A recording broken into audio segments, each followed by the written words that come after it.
Hello YouTube, it is April 20th, aka 420. So I hope y'all ain't looking at me on this video the day after having a hangover because this video is going to be uploaded tomorrow, 421.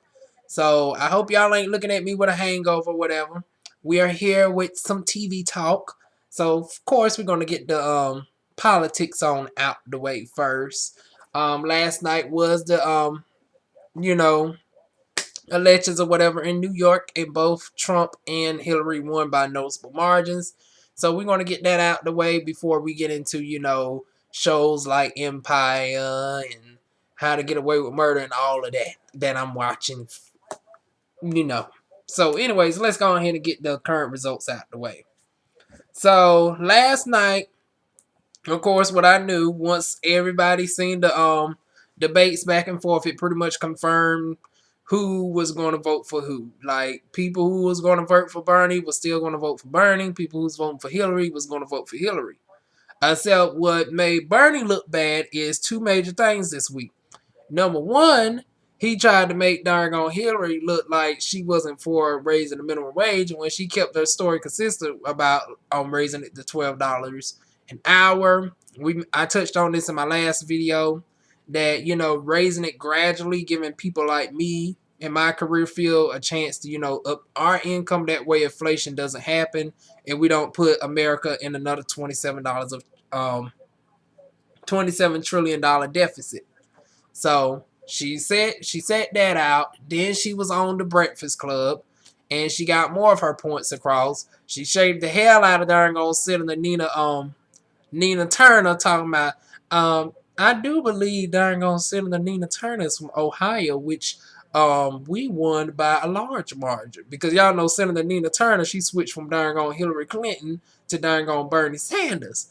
And you would think it would be because of something that the Vice show said on his YouTube channel, or about the crime bill or something like that. No, she switched from darn on Hillary Clinton to Bernie Sanders only because darn on Bill Clinton forgot to say her name at a darn on presidential dinner. I'm like, really?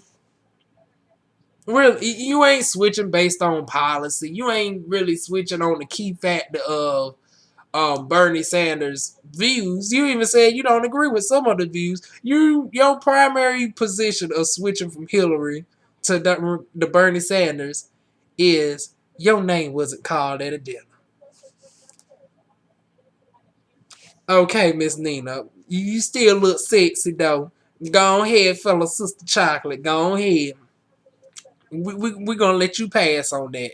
But anyways, let's go ahead and get into the numbers. So, what is Hillary Clinton's currently delegate count?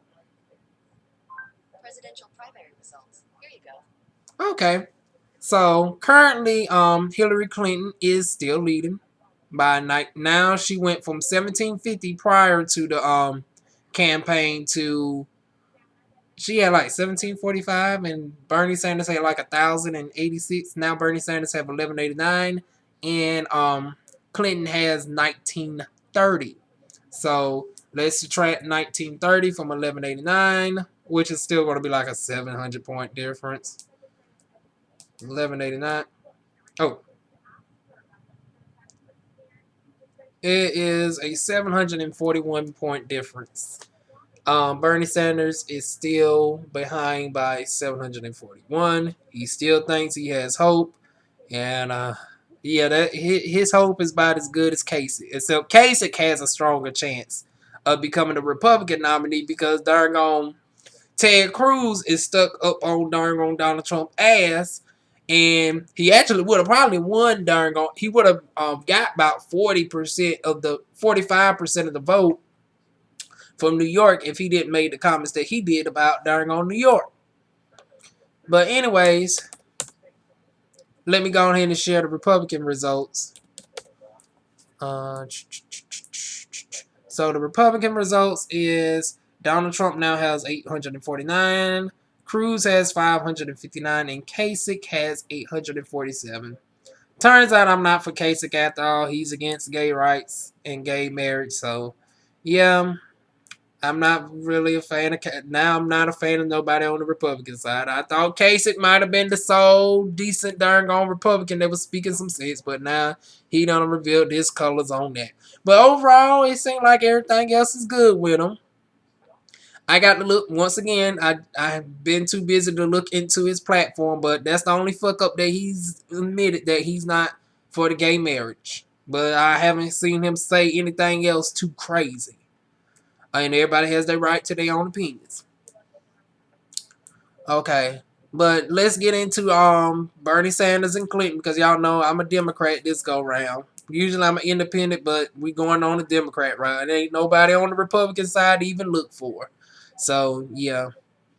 Unless somebody else come out the blue on the Republican side, one is Democrat this go round over here. And now, of course, when it comes to, your governors, your lieutenant governors, and all of that, as far as everything else, I'm still independent. I choose both Republican and I'm talking about Capricorn. I choose both Republican and Democratic nominees that mash well together. I don't go by no single party. Y'all know that by now. But anyways, darn on Bernie Sanders done got himself in a little bit more of a darn on doo-doo. He ends up saying Clinton's campaign accused him of last week of threatening her supporters with opposition if they didn't switch over to him. And we thinking, okay, now Clinton, now you a little bit darn on bit now. You come on now, Clinton, you pushing it now. Now Mr. Civil Rights darn on Bernie Sanders threatening somebody with opposition. Now he has been threatening the banks and stuff, but I don't think he's gonna go that far to be cutthroat to try to threaten the darn on super delegates, especially after he said the main thing he gonna do is get rid of them once he get in office. So sure enough, it came out that it's leaning to be more likely true that he sort of tried to push the super delegates' hands, which did not sit favorable for him with the latest counts, because prior to that, Hillary Clinton had 469 delegates and he had like 31. Since last night, he now has 38 delegates. He went from 31 to 38. So he gained 7 delegates. Hillary Clinton went from 469 to 502. So she gained 33 delegates. She gained 33 delegates to your 7. It ain't looking good, Sanders. It ain't looking good. Furthermore, your wife came out popping off at the mouth, talking about how she didn't think the delegates need to be gone, all this, that, and the third. Now, I find this hypocritical. Both you and your wife need to get on the same page. Now, how is you trying to play kiss ass? They try to get the super delegates to switch over from you. And then you have your wife talking about, as soon as they get in there, the darn on super delegates going to be the first one to get gone. Now, you supposed to keep that hush-hush until you got your ass in office. You catch more flies with honey than you do with vinegar. How you going to say, you know what, I need you to switch over from Hillary Clinton to switch over to us, but as soon as we get in there, we making sure your ass is gone, and we ain't even talking about replacing you in another job filling nothing. It'd be something different if you was talking about at least putting them in a different part of the darn on cabinet or somewhere else in Parliament. But you talking about kicking them off on the unemployment darn on street soon as your ass get in the darn on office, and you expect them to darn on switch over for you. Ooh, Bernie Sanders, you done fucked up now. You done fucked up now. I'm sorry, Bernie Sanders supporters. And I know a couple of my darn on viewers were rooting for Bernie. They were rooting for you, Bernie. They were all rooting for you. But yeah, I don't see it now, because let's run the numbers. I'm a realist, y'all. I'm a Capricorn, so I'm breaking down the numbers, and it is a 700-point difference. It is no way in hell that he can catch up at this point. I mean, he would have to win every last darn on primary by like 75% margins, and Hillary Clinton is not allowing that to happen. Hillary Clinton is sticking up on his ass. Like, if he wins any of the darn on primaries, he hasn't won by no more than like 55 or 56. Now, she can afford to win only by 55% of the vote because she's already 700 points in the lead. It's darn on Bernie that needs to be winning by 70%. Hillary Clinton, she can lose every last primary at this point But as long as she still maintains 40 to 45% of the votes, she can still win even if she loses the rest of the darn own primaries. And the only chance for Bernie Hope, I'm talking now. I'm gonna call him Bernie Hope. Bernie Sanders was for him to at least get half of her delegates, but now after making that statement, I don't see none of them switching. But let's say if you do manage to get half of them, they still don't put you there because just in pledged delegates alone. For y'all that don't know, the super delegates are the people of the cabinet that have their certain amount of votes. And then the pledged delegates are the delegates that you get from the primary results, us. So even if you was not to count those and say you don't want those counted towards the votes, it should be fair and square. It should be a true democracy where the people have the sole right to vote whoever they need be in office. If that's the case, you still lose because Hillary Clinton is leading you by 428 to 1151 in pledged delegates alone. That's not super delegates. That's just pledged delegates. So that is a 277-point difference. If you take each one of her super delegates away from her, 1930 minus 502, she still got 1428, which is still over 300 than you without her pledged delegates. So what is y'all talking about that she don't have? The only reason she's leading is by super delegates. But anyways, Bernie Sanders, you led a good fight.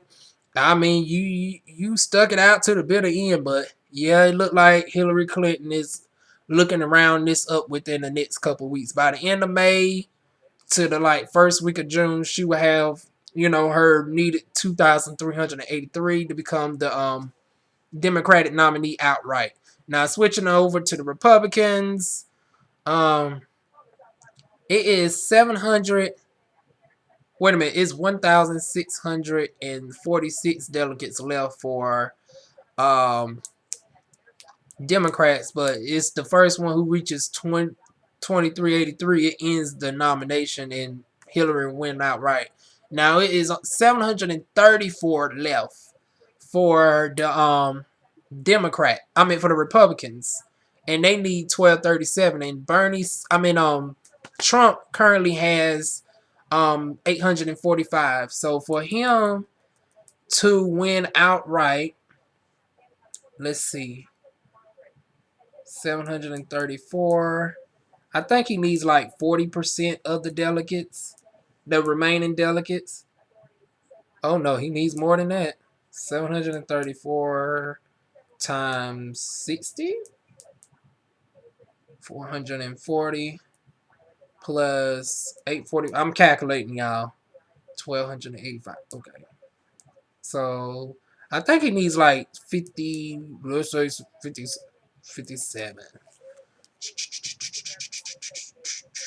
times 57, 418 plus 845, 1260. Okay, he needs roughly 55% of the darn remaining 734 to win. So he needs to win 55% of the remaining delegates for Trump to win. He may just pull it off, especially after Cruz done got that sting from darn on in New York. But I don't know what's the other states they going up against. Let me see where the other primaries are going to be located. Let me see. We got Connecticut, Delaware, Maryland, Pennsylvania, and Rhode Island. Chicago. Wait a minute. Is that Chicago? Wait a minute. It's Philly, Pennsylvania. Oh, yeah. Yeah. They ain't voting for him. But hell, he ain't that worried about those. Darn on Connecticut is 28 delegates. Darn on Delaware 16. Maryland's 38. Okay, y'all need to look at Maryland a little bit. But Maryland's full of darn on black people. I don't see darn on Trump getting that one. So I see that darn on Trump is going to lose Maryland. He damn sure is going to lose Philly. So that's, let me see, 40, 48. That's 55 delegates gone right there. That's gone towards towards Cruz or Kasich. So Trump better go on ahead and target Connecticut, target Delaware, Connecticut, Delaware, and Rhode Island. Those his only 3 chances. He might as well skip over Pennsylvania and Maryland. It ain't that many darn on racist motherfuckers there compared to black folks in them areas. You might as well keep going. So now that we done got the politics out the way, ooh damn, we done spent about 15 minutes alone on the politics, y'all. Let's get on to the TV talk. So shows that I'm watching is The Underground, and I am truly in love with Underground. It's one of those shows that I can't review. I'm sorry. I don't review no shows, y'all, if y'all haven't noticed that, really. That's why I came up with this the TV talk, because I get to group all of them together in one. So, I'm seeing all of Underground, and it is good, it's accurate, it's finally a darn on slave movie with some realistic dialogue, because I'm tired of seeing the dang on slave movies where everybody's yes, master, yes, like I knew it was too many of us black darn on motherfuckers back there for all us to be the damn yes man. I knew it had to be some that was talking smack under their breath and threatening. I know some had to be the darn on like light skinned woman darn on messing with the darn on white master. And then who else? She done killed the darn on friend off. She darn on mad because the friend was out in the darn on fields, and she had a husband, she had a kids, she learned how to read. Meanwhile, old sister wish she would have been able to been in the house. So it showed how light skinned people had a hatred towards dark skinned people for being outside and being able to live somewhat of a free life and commute with each other. And darn on black dark skinned people is hating on the light skinned people for being able to be in the house under the AC. They would have been fanning them to get darn on whipped as much as they did. So it showed how, the history of light skin versus dark skin extended all the way back to them days, and how it systematically affects people to today, where you have light skin versus dark skin and all of that. It touched on the darn on Native Americans. Now that's something new on me.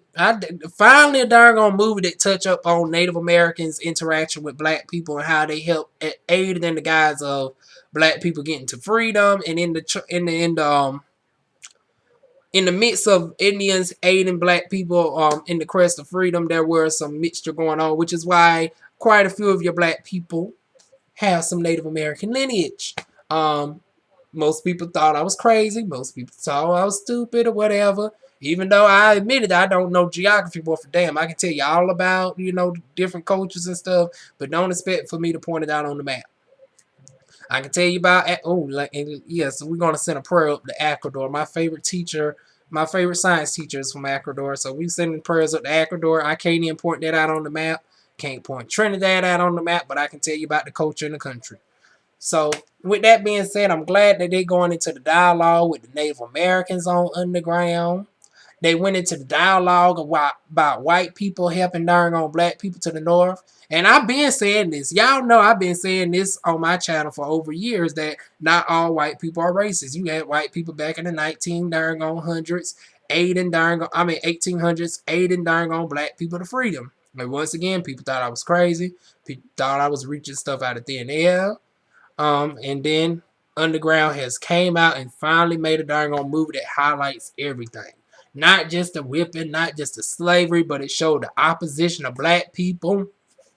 From Jesse Smollett, darn on flipping out on the white people, saying he having enough of this shit. If he going out with a darn on bang. He going to sit at darn on Master's table and be treated like Master for one good damn time before he motherfucking die. He had enough of this shit. See, that's the darn on stuff I like, because it shows the diversity of us in the past. Because not all of us was darn on yes men.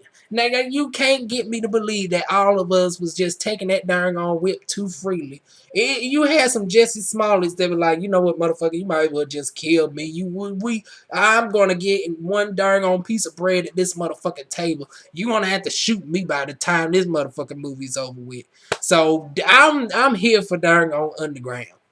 And then the high yellow darn on person who's out for himself. I mean, just done shot old boy in the darn on head. Shot boy in the darn on foot. and then he ended up going out like a darn on just a grizzly bear. I mean, kept on going. Done got shot, killed all three of the darn on guys. It was still going. And then darn on Christopher Maloney from darn on Law and Order SVU. Ooh, he playing a darn on evil darn on character on this one. I never seen Christopher Maloney play a darn on badass character. Damn. I think he left Underground though. And I don't know what his reasons behind not going back to Law and Order SVU just for like part time, can't we just see Stabler just for a guest appearance or whatever? How many times darn on Olivia Benson being kidnapped? You telling me that her longtime partner of 15 years ain't stepped in? Even Munch, they saying is coming back to Law and Order SVU come this upcoming May. And your ass can't make one guest appearance like that? What they do to you? Now, I know years ago it was reported back in 2007 that they was only going to keep one of y'all on because of the paychecks. They couldn't keep affording to pay both of y'all $400,000, which I don't know why now, because darn on Marisha Haggerty is now done got about 3 pay increases. I remember y'all when y'all was arguing about darn on pay of $300,000 each, but now she makes like $700,000 an episode, not a season. Don't get it twisted. This ain't Housewives of Atlanta where you get paid $700,000 a season. Marisha Haggerty makes about $700,000 an episode. And I don't know, they might increase her pay darn on again. I mean, you got darn on Kelly Coco making darn on $2 million an episode. So they probably would raise her on up to like $1 million episode at this point. So, and then they make about like 20 darn, and they the long shows, like a season alone on the SVU is like a good darn on 15, 20 episodes. So at $1 million a pop, that's darn on $20 million before taxes. Okay. So, yeah, I am loving Underground, as y'all can tell. Finally, a darn on slave movie that touches on everything. White people, Indian people, light skin versus dark skin, the darn on yes mans, and the wannabe darn on massa with the darn on guy with the darn on scar face and whatever. To the darn on interracial love with the native, where I don't think they're going to actually get into the topic of the mixing with the Native American and the black people, but they're going to get into, the mixing of the mulatto with darn on chocolate with Noah and darn on old girl. And I mean, just all over. I mean, white on white love, black on black love, light skin on dark skin love, Indian on darn on black love, and darn Indian on white love. Like, they just showing everything. I'm here for Empire. I'm talking about Empire. I don't know about Empire, but I am here for Underground. Now, speaking of Empire, they finally stepping back up. I mean, it's cruising. It's cruising. Like, I ain't even watched last week episode. It's still in my darn old DVR. It's pretty okay. I didn't like that scene how they made darn old Naomi Campbell go out. I don't see Naomi Campbell just taking the pills and just dropping dead. Like, really? Really? Yeah, they got to do better with the way they kill darn on people off. I mean, even from old boy that darn on Cookie was in love with on the darn on show, I Can Do Bad All By Myself, where she had to take the darn on 3 kids. Yeah, the old Latina boy. They just had darn on Lucius drag him on out and stuff. Yeah, I don't like the way they kill people off on this darn on show. Like, we don't actually. Yeah. I mean, the soap operas do better than that shit. I mean, at least the soap operas get this. You get to see somewhat of a death, and then you wonder how the hell they managed to get the darn on people to resurrect from the darn on grave with this. Now, speaking of darn on soap, we're going to change the days of our lives right quick. Stefano's still there. Stefano done ended his contract with Days of Our Lives. He ain't coming back. The Phoenix is finally dead. So, yeah, with stories like that, like with Stefano DiMera, he used to always darn gonna die and come back. Teresa Lopez Fitzgerald Quang run from Passions. That her ass been killed like darn on 20 times on darn on Passions and always came back. Literally went to darn on hell. with the darn on demons, and I think Tabitha managed to get her out of hell and everything. Yeah. And it was weird how they killed her off when Days of Our Lives. Like, she ran in the car and immediately died and everything. I thought she was going to join Secret Service or whatever. Like, but also happy late birthday to my favorite actress, Lindsay Hartley, who plays Teresa Lopez Fitzgerald went from Crane. But yeah, those are my shows. I'm loving Empire. Damn, I want to love Empire. I'm loving Underground. I'm catching up on General Hospital. Um, I don't even know what episode. I know I'm about like 30 episodes behind on General Hospital. It don't make sense. I'm 50 episodes behind on Days of Our Lives. Yeah, I know I'm a whole 2 damn months behind, y'all. 2 goddamn months. The last episode of Days of Our Lives that I am on is, oh Lord, I don't even think I'm in the month of March. It's, Lord, April, February, February the 9th. Damos guides Philip into a trap. Brady surprises Teresa. Claire rejected Belle's overtures. Flynn and Lena flirt. Like, I'm on the darn February 9th issue of darn Days of Our Lives. Dance Moms, I want to let it go. I got to watch darn Real Housewives of Dallas. I seen this week's episode of darn Love and Hip Hop with them darn. Like, did we really need to see a younger version of darn Scrappy, Mimi, and Joseline Hernandez with darn Little Scrap Jr. looking like a bootleg 50 Cent version of dang on Real? Like, I feel that's an insult to the legacy of Real. Like, darn on Real was some kind of sexy to me back in the darn on day. Like, why y'all gonna do Real like that by bringing this bootleg motherfucker on here? The darn on King family. Shit, that's a darn on insult to the true King family, Martin Luther King Jr. And I don't give a fuck about the goddamn representation because I'm from the darn on hood. I'm true enough about that life. Not trying to fake like I'm about that goddamn life because you had darn on one darn on altercation that you got off on a technicality. Miss darn on King looking like darn on what darn on little Kim's gonna look like in darn on 20 years from now. Girl, bye. You and your darn on 50-some-year-old virgin looking little Kim ass need to sit the fuck down. Your whole family look like a darn on bootleg. You look like a 50-some-year-old bootleg of little Kim, and little Kim at this point ain't nobody that you even want to be 100% carbon of. You don't even want to be a carbon copy of darn on Little Kim. And you ain't even mounted up to that. You a bootleg darn on 50-some-year-old copy of her ass. And then your darn on son is darn on a darn on 2 cent carbon copy of darn on Real. 2 cents.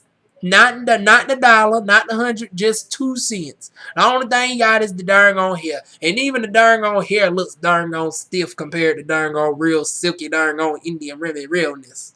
Okay. So yeah, I'm not here for the King family. Don't give a fuck of what they got. You know what? Let them try it if they want to. Come on over here if you want to down on Fayetteville, North Carolina. I'll show you what darn on true Merc Mob. Okay, let me stop. I ain't trying to start no unnecessary. Even though I can finish my shit, I ain't trying to start nothing. DivaWuan is finally coming on up in the world. So that is about it for far as all the major shows that y'all know. Cause I know y'all don't care about The View, Beyond the Tank, Dance Moms, Black Ink Crew. I'm still getting into the storyline of Black Ink Crew. I don't even know the names too well to even quote Black Ink Crew like that. So, General Hospital. I'm only 23 episodes behind on General Hospital, so I'll probably get that down to 10 by the weekend. I'm on the 316 episode where Franco must defend his friendship with Liz. I think he's going to end up getting with Liz, whoever her replacement is, because you know Liz, the current character who plays Liz is supposed to now be switching out to go on Days of Our Lives to play Abigail. And the way darn on Abigail's mother is looking, I guess Liz can pull that off. But Yeah, Liz and Jake to angry Nina. Maxie and Dylan are horrified. Sony tries to find out what's going on with Christina. Oh yeah, Christina. They finally got a lesbian on the darn old show. Took them long enough. Like, we got the gay people, we got the lesbian people. Only thing now soap operas need, we need a good old transgender people. Well, guess what? You just bring on Passions back onto the air and bring darn on Vince back onto the darn on air. Y'all remember back in the day where Passions, they had the transsexual by darn on Eve Russell and darn on Julian Crane. I know I gotta have at least 2 or 3 of my darn on subscribers who know about NBC Passions and know about Eve's and darn on Julian's illegitimate child, a transgender. No, he was a, what you call it? I'm not trying to be disrespectful, but he's a hermaphrodite. He has both a penis and a vagina. So yeah. And then the weird thing is both of them were fully functional body parts, and he was a serial killer and all. They need to bring Passions back. Like, come on now. For the 10th anniversary of Passions coming up on darn on 2018, can we please get Passions back on the air? Especially during the days where we got Hulu, we got darn on Netflix. Like, darn on Orange is the New Black ain't been on nobody's TV show yet. Could replace a couple of these motherfucking things. Like, but anyways, they steady on Netflix after 4 seasons. They doing darn good. You telling me we can't bring on Passions dang on to Hulu or darn on Netflix? Come on now, Passions. Come on. I mean, damn. It's working for everybody else. I know it didn't work out for all my children or whatever, but that's because Erica Kane got too obsessed with them darn on devious maid chicks. She found out, dang, hell, I've been on this soap opera for 50-some years and I've only been getting paid $5,000 an episode. These darn on people paying me more luxury.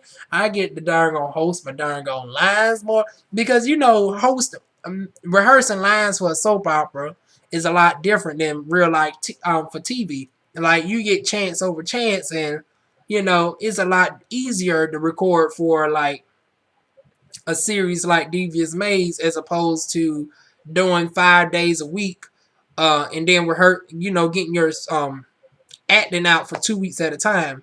Because with soap operas, they can do as much as 6 episodes in one day, whereas you're only filming one episode a day for that scene of Devious Maze, or it may take you 2 to 3 days to do that one scene. Whereas it's the exact opposite in soap opera, where you get like 5 or 7 episodes out within one day. That's how most of your soap opera stars are able to take 2-3 months off, but you never really see them off. Like, they got the shows scheduled in a way where they're only gone for like a week or two before they get back on TV, but they really been gone for 2 months. Yeah. Y'all know I wanted to become an actress back in the day, but it might still happen one day at a time. So that is it, y'all. That is my episode of TV Talk. Y'all tell me what y'all are watching and all that stuff. If y'all watching Black Ink Crew or you watching the soap operas, come on now. I got too many darn on subscribers over the age of 30. I know I got to have somebody watching darn on soap operas. And I ain't talking about darn on Young and the Restless. I don't watch Young and the Restless. I try to get into it. Yeah, when they killed the only black girl off, I'm still a little bit bitter over darn on Drusilla getting thrown off the damn bridge too. And that shit was way back in 2009.